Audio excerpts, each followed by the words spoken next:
Hello everybody, my name is Akshay and today I'm going to be showing you how to do stop motion. So before we do that, we're going to be simply installing an app called Stop Motion Studios right through our devices. So if you're on an iPhone or iPad, you can simply tap on App Store. And this works the same way through Android by using the Play Store. So I want you to type in Stop Motion and click on Search. Once you've done that, you can simply press on the app and install.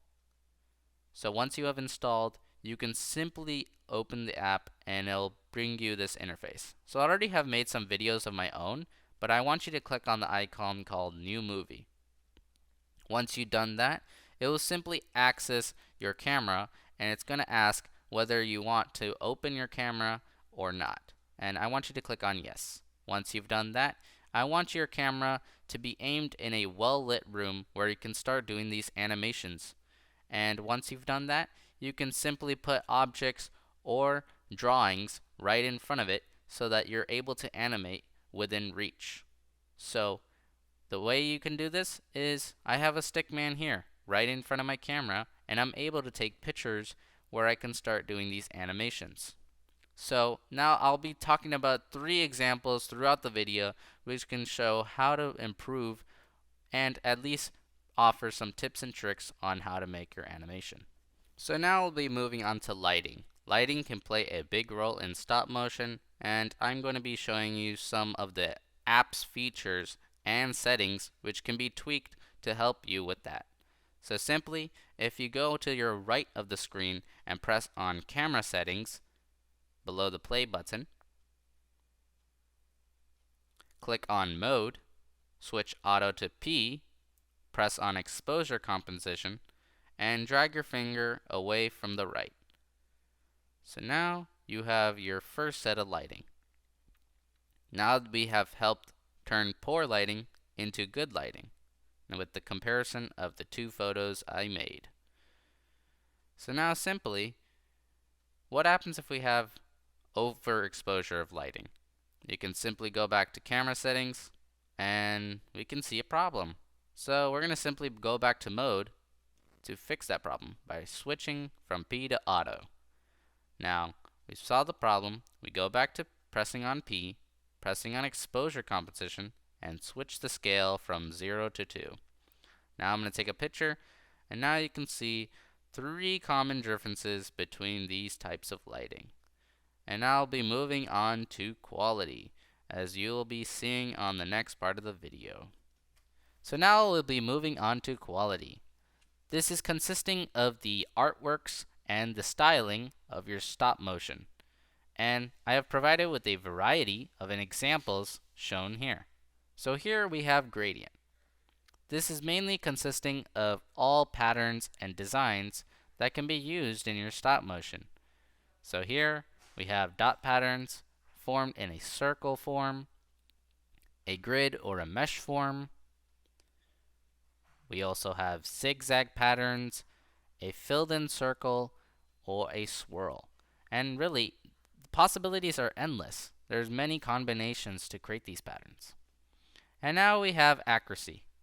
This is how straight a line you can draw, or it can be based off the shapes. But we're going to start with lines. So here, this line is almost straight, but it has a curved end to it. This line is crooked, so it moves up and down. This line is straight, but however, the pen is pressed, but then it slowly fades and presses again.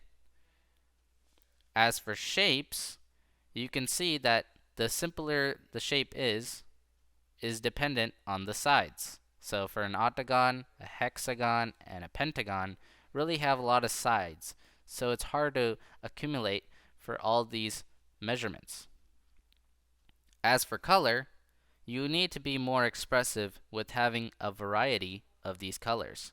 So not just using black, you can use other colors as well to make it more visualizing and attractive. As for line thickness, this really shows the depth of your objects when you're animating. The more depth you put, the more easier it is for your audience to see the object. As for marker, it's also telling about the quality of what you're drawing on. So if you have a bad quality marker, it's really vague to see compared to a high quality marker and compared to a medium quality marker. So you might want to throw away your bad markers. And pretty much these are all the techniques that you should learn or at least take. So now we're moving finally into creativity. So now I'm not going to go very deep into this topic, but I'm going to be showing you some techniques and tricks to help you make your animation as detailed and as vivid as possible. So now I'm going to start off with creating an arch.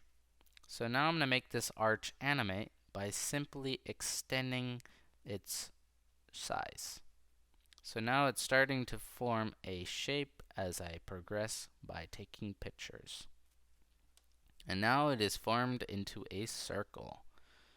Done. So now what do I do with the circle? I could turn the circle into various things like a car, a wheel, or any object, but I'm going to choose it to be the sun with the helpful color and what it seems to in my mind. So now I'm slowly adding the rays around the sun. Now I'm going to take a picture. And now if I look on my left, I have a thing called onion skin. What I'm going to do is I'm going to use this tool to help create rays in such way which will help animate this. So now, moving the onion scroll, I have erased the previous rays, and now I'm going to add the new rays in a different location. So I am slowly adding the rays once each and moving to them in a different spot. Now I'm going to take a picture. Now once more I'm going to repeat the same process again and simply erase the old arrays and move them to a different location. There you go. And now I'm going to slowly add them to once more a new location. And finally, once I have added all the rays, I'm going to simply take a picture. Now I'm going to play the animation from the start and see what happens. And there you go. The animation's working, but it seems to be short. So I'm going to do this method where I can copy and paste the animation. So what I'm doing here is I'm extending the animation so that way it's easily to be seen. That way it's not too short and I don't have to do everything by hand. Using these techniques, I'm able to speed up the process of my animation. There, my animation's increasing. So see how I turned creativity by using a simple shape or any type of object and turning it into an animated form. So from a circle to a sun with spinny squiggly lines all around it. So you could do the same with anything else.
Thank you for watching this video. I hope you found it useful, and remember to like, share, and subscribe.